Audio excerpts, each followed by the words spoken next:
Hey you guys, it's Britt. Tonight we're here with a little update on the Dougherty Dozen. So if you're interested, please keep watching.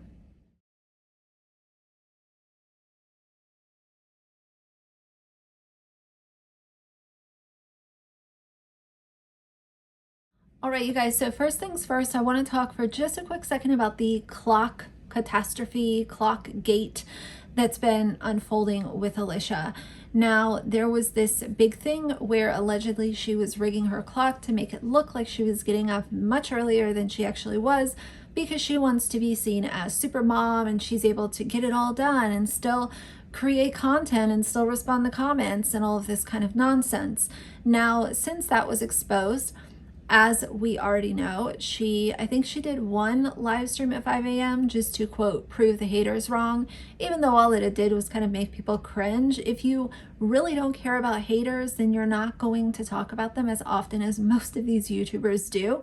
You do care. Just say that you care. Say that it gets under your skin and just wear it as a badge of honor that you are the most bothered, unbothered person on YouTube. And this is your week to shine. But either way, she did this Walmart haul, you know, of course, buying all the junk and all the nonsense that she buys every single week.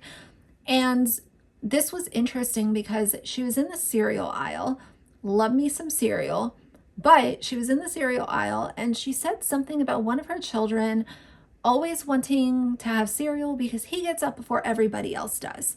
We're out of Captain Crunch.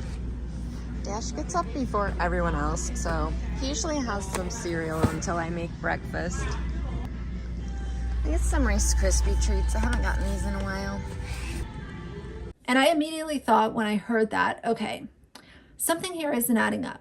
Because first of all, if Alicia is supposed to be prepping breakfast and doing all of this stuff at 5 a.m. or, you know, give or take, that means that she's probably getting up in between 4:30 and 4:40 in order to get herself together and get downstairs to be starting around 5 a.m. So to me, that means that your child is waking up at 4 a.m. on a consistent enough basis where you need to make sure that his favorite sugary cereal is stocked in your house, because it's that often that he's waking up before everybody else. So I do find that really interesting. And as I said in another video, if y'all like being lied to, congrats. But for me, I don't appreciate being lied to. And the problem is that when you're on YouTube or TikTok or whatever your main platform is, if you're embellishing things or exaggerating things or telling half-truths or outright lies or misleading people, eventually it's going to come out. You're going to slip, you're going to say something, and people are going to be able to reconcile what's really going on. And it's just so much easier to be truthful. Now, I understand that there are certain things that people don't want to talk about. It doesn't belong on YouTube. Totally get that. But when it comes to the things that you are sharing, if those are being embellished or if they're lies, I guarantee you at some point in time, and it might not be for months from now, but you're going to say something, and the subscribers that are really paying close attention to your videos are going to pick that up. It's going to be a red flag, and they are going to figure out that they have been, you know, lied to. And it might be something not so serious. It could be something more serious. But for me, this savior complex that Alicia displays so often, it does matter, because you are not only putting yourself up on a pedestal, you're putting yourself on a pedestal for, quote, saving children, which is already a very sensitive thing. And you're in turn making other parents who might be coming across your channel, and whether or not it's deliberate or not, I don't care, you are putting self-doubt in their head because you have portrayed yourself as this super parent who's running social media and still able to do a home-cooked breakfast every day. So it does matter if you have been not truthful about what time you wake up. It matters, my opinion. So I found the cereal thing just interesting. That was a little side note, but I also want to talk about this back to school shopping spree for 12 kids. They went in this store and literally so many clothes. You would swear that these kids have like zero clothes nowhere in the house, like they just have literally nothing. The amount of clothing was just bananas. And don't get me wrong, totally get it. Back to school shopping is very exciting for kids. You usually get some new clothes, new shoes, all good. But with a family like the Doughertys, the problem is it is in such great excess to the amount that she buys. And I get it. Oh, you shouldn't be worried about what other people are doing with her money.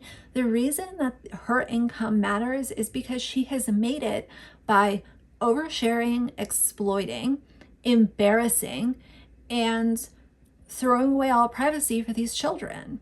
So her income does matter. Now, if you have someone out here making a decent salary who's not doing any of those things, bravo, spoil your kids. People are probably not going to have an opinion about that. But when you come on here and exploit and embarrass, and that's how you're making your money, people are going to have opinions about that, period. There was a comment that I came across the other day. I will throw it right here. And someone was asking if Alicia could film at the boys' football practice.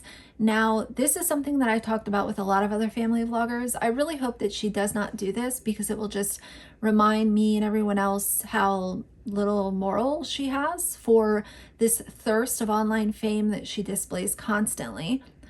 Stop filming other people's children without their consent. And better yet, stop filming other people without their consent. If you're in a store and you want to make a vlog, take your clips when nobody is literally walking right towards you. And if you happen to be there on a really busy Saturday, then maybe you should just go Saturday night instead. Filming people without their consent is a huge conversation point right now because so many people are vlogging and doing TikTok and Instagram and stuff. Filming people without consent is being brought up for good reason. And I've given the examples in the past, but for any of you guys that are new, I always think of the what if this is a really bad situation. So let's just say that Alicia films a mother and a child or a couple children in Walmart and posts that to her channel that now has 882,000 subscribers. Let's just say that she posts that, and that woman is actually someone who just left a really toxic or abusive marriage or relationship, and she's trying to seek safety and comfort away from the person that put her in harm's way. And now she has just been put on a massive YouTube video, hundreds of thousands of views potentially, and someone in her past comes across said video and tells the person who has it out for her that she's hiding from, oh, hey, yeah, she was up at this Walmart, this city and state in New York. I saw it up on YouTube, so you might want to, scout out that area if you want to find her. There can be really serious repercussions for being so deliberate with filming somebody else without their consent. Everybody should have the option, if their face is going to be shown somewhat close up on a video, they should have the option to say, blur my face or cut that part out of your video. It's called privacy, and so many family vloggers just wad it up and throw it right in the fucking trash, and that's exactly what Alicia has done time and time and time again. She not only does it for her kids, but she also will film any and everyone who happens to be running their morning errands, trying to just have a peaceful grocery shopping trip. So to finish my thoughts on that, I really hope that she never films these sporting events because that's just weird. And on top of it, no adult should be wanting to see a bunch of adolescent boys practicing a sport or playing at a sport. Like, if you're an adult and you're asking for that content specifically, please sign offline. It's freaking weird. In the back to school video that she showed shopping for all of these clothes, that in my opinion was just a completely excess, insane trip. The comments are what I would usually expect. Very little criticism, tons of praise. And I want to ask you Dougherty Dozen fans a really serious question. And if you come across this video, drop your opinion in the comments if you feel comfortable. If not, post whatever you're comfortable with in my comments. But I want to know something. People that are praising Alicia, oh, she's such a wonderful mom. She's the best mom. She's the best foster mom. I want to live with her. She's so fantastic. People that are leaving her that kind of praise on these videos, what is it about her that she's doing that is so wonderful? Because when you sign up to be a parent, whether that's adopting, fostering, bio kids, kinship, whatever it is, you are taking on that responsibility of being a parent. And I don't care if it's your birth child. I don't care if the child is 2 or, 12. You signed up for that responsibility.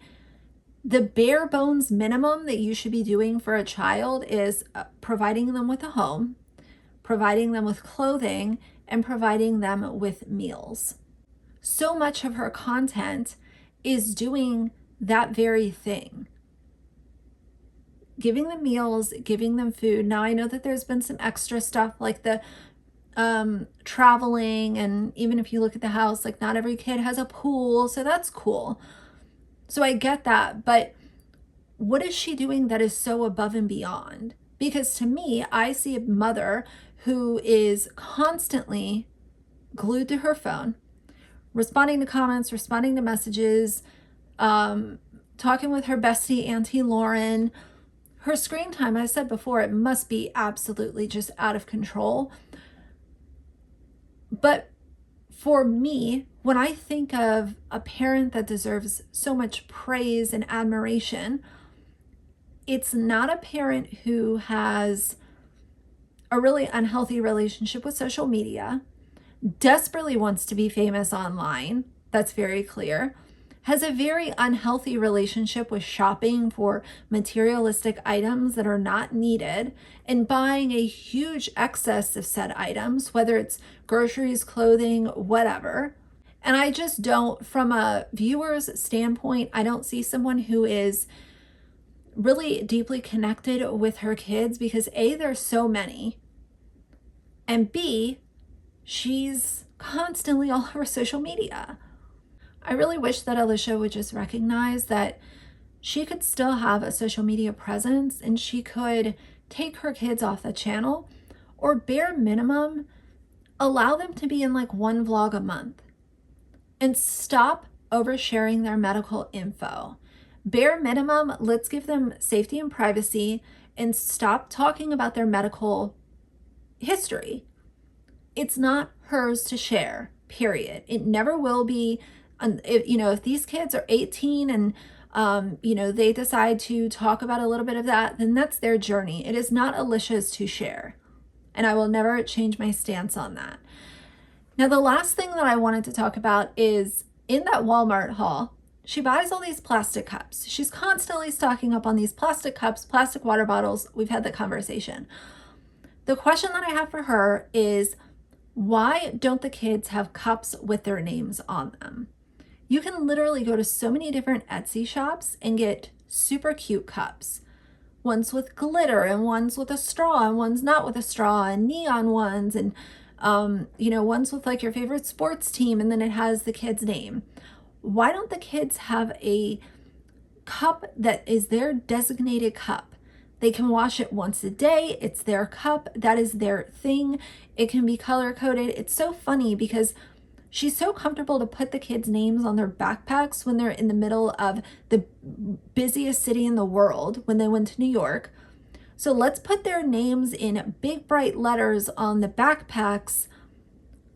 Why don't you just go ahead and save a little bit of the environment and put their names on plastic cups and stop buying those damn plastic solo cups? It makes me cringe the amount of single-use plastic that she uses. The Ziploc bags, buy reusable Ziploc bags or buy a Tupperware. Like they have those Tupperwares where, in fact, I think I have a couple. You can put your sandwich in there and it won't get, smushed or anything like that.